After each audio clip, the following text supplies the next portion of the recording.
Hello and welcome guys. इस video में हम लोग बात करने वाले हैं 9 एंड 15 ईएमए स्ट्रेटजी के बारे में कि ये क्या होता है, किस तरीके से इसको यूज करना है, कहाँ यूज करना है। एकदम प्लेन एंड सिंपल भाषा में मैं आपको समझाऊंगा। तो चलिए स्टार्ट करते हैं इस वीडियो को।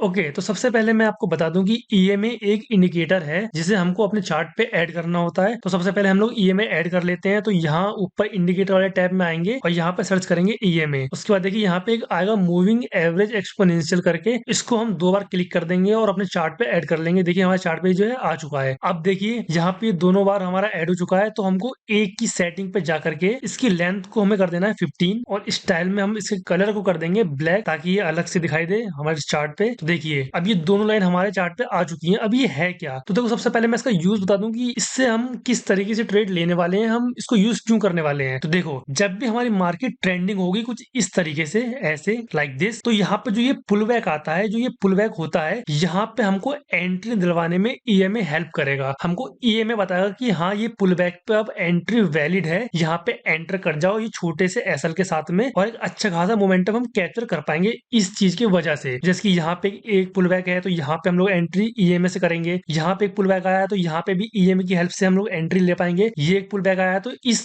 पुल बैक पे हम लोग ईएमए की हेल्प से एंट्री कर पाएंगे। सेम एज डाउन साइड के लिए, मान लो डाउन साइड में मार्केट रैली कर रही है कुछ इस तरीके से, तो जो ये पुल बैक्स होंगे यहाँ पे हमको ईएमए हेल्प करेगा एंट्री दिलवाने में कि हाँ ये वैलिड एंट्री है, यहाँ पे एंटर कर जाओ सो छोटे से एसएल के साथ में। तो ये तो होगी बात कि ईएमए हम लोग यूज क्यों करने वाले हैं। अब मैं आपको ईएमए के बारे में थोड़ा सा बता भी देता हूँ कि ईएमए है क्या। तो देखो यहाँ पे आपको दो लाइन दिख रही होंगी, एक है ब्लैक वाली लाइन 15 ईएमए और ब्लू वाली लाइन है 9 ईएमए। ईएमए का मतलब होता है कि मूविंग एवरेज। 9 ईएमए का मतलब है कि प्रीवियस में जो ये 9 कैंडल बनी है, जैसे कि लाइक 1 2 3 4 5 6 7 8 9 जो कैंडल बनी हुई है प्रीवियस में, उसको उसका मूविंग एवरेज 9 ईएमए बताता है। मूविंग एवरेज मतलब अगर आपने मैथ में कभी एवरेज पढ़ा हो, लाइक मान लो ये ग्रीन कैंडल है, दूसरी ग्रीन कैंडल है, तीसरी कैंडल भी ग्रीन बनी, चौथी कैंडल हल्की सी रेड बन गई, यहाँ पे पांचवी कैंडल फिर से ग्रीन, छठी भी ग्रीन, सातवीं भी ग्रीन, आठवीं भी ग्रीन और नौ भी थोड़ी सी ग्रीन। तो एक कैंडल यहाँ पे रेड है बाकी सब ग्रीन है, तो ऑन एन एवरेज इसकी डायरेक्शन अपर साइड में ही रहेगी। यानी अगर हम लोग एवरेज निकालेंगे कि किस डायरेक्शन में मार्केट गई है, 9 कैंडल किस डायरेक्शन में गई है, तो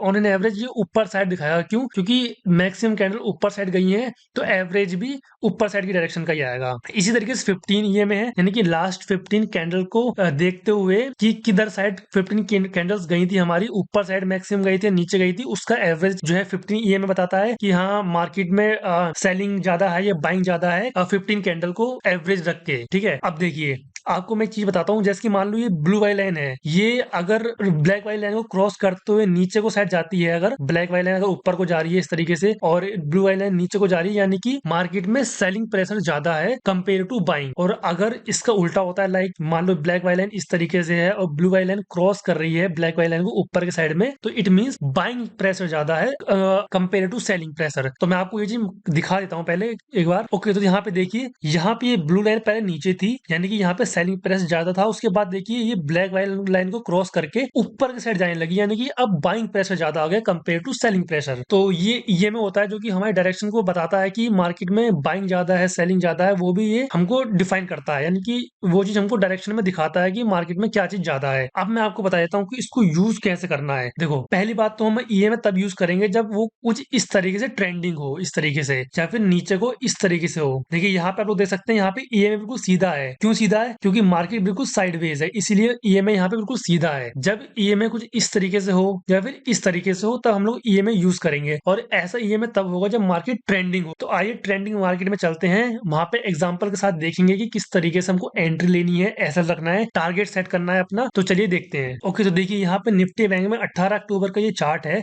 तो देखिए यहाँ पे मार्केट रैली करते हुए ऊपर को आई, एक पुल बैक लिया, पुल बैक लेने के बाद 9 ईएमए को टच करके जो है एक अच्छी खासी बुलिश कैंडल बनाई। देखो जब भी पुल बैक आएगा, पुल बैक आने के बाद अगर ईएमए को टच करके, यानी कि जो 9 ईएमए की है इसको टच करके अगर एक हैमर कैंडल बनाए, या फिर एक छोटी विक वाली बुलिश कैंडल बनाए, या फिर फुल बॉडी कैंडल बनाए, अगर इन तीनों में से कोई भी एक कैंडल 9 ईएमए को टच करके या क्रॉस करते हुए बनाती है मार्केट, जैसे कि यहाँ पे बनाया है, तो इसके हाई पे हमको एंट्री लेनी है, इसके लो पे ऐसा रखना है, कम से कम मिनिमम 1:2 हमको अपना टारगेट रखना है। तो देखिए यहाँ पे मार्केट ऊपर रैली करती हुई आई, पुल बैक लिया और 9 ईएमए को टच करके इस तरीके से एक बुलिश कैंडल बनाई है जिसपे काफी ज्यादा कम विक्स है। तो इस कैंडल के हम लोग हाई पे करेंगे एंट्री इधर, इसके लो पे रखेंगे हम लोग एसएल और कम से कम मिनिमम 1:2 रखेंगे हम लोग इसमें टारगेट अपना, तो इस तरीके से। और देखिए कितनी इजीली हमारा टारगेट अचीव भी यहाँ पे हो जाएगा। ये देखिए सिंपली मैंने आपको 3 कैंडल बनाई, या तो हैमर या फिर छोटी विक्स वाली बुलिश कैंडल या फिर फुल बॉडी कैंडल। अगर ऐसी कैंडल 9 ईएमए को टच करके, जो 9 ईएमए है इसको टच करके बनाती है तो आपको एंट्री लेनी है। अब मैं आपको इसी तरीके से डाउन साइड बता देता हूँ किस तरीके से आपको करना है ट्रेड। तो अब देखिए यहाँ पे मार्केट नीचे साइड आई, फॉल करी, उसके बाद अब मार्केट में पुल बैक आ रहा है। पुल बैक आने के बाद जब 9 ईएमए को टच करके या तो इन्वर्टेड हैमर बनाए या फिर छोटी विक्स वाली कोई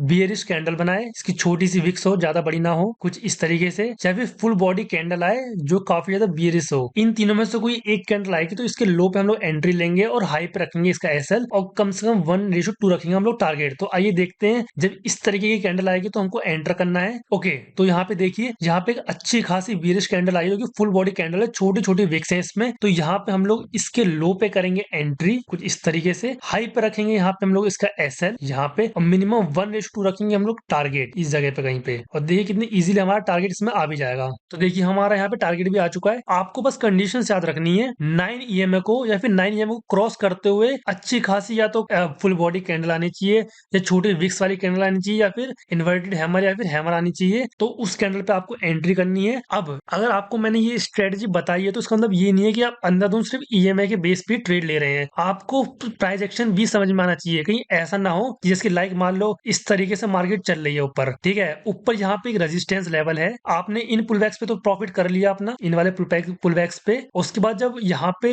एक बार रेजिस्टेंस पे पुलबैक आया तो आपने यहाँ पे दोबारा एंट्री ले ली और मार्केट इसी रेजिस्टेंस से यहाँ पे गिर जाए, इस तरीके से आपको काम नहीं करना है। आपको प्राइस एक्शन का भी रूल पता होना चाहिए, प्राइस एक्शन को भी फॉलो करना है। और एक बात आपको सिंपली बता दूं, ईएमए यूज होता है सिर्फ पुलबैक्स की एंट्री लेने में, ठीक है। तो ये होता है हमारा ईएमए स्ट्रेटेजी।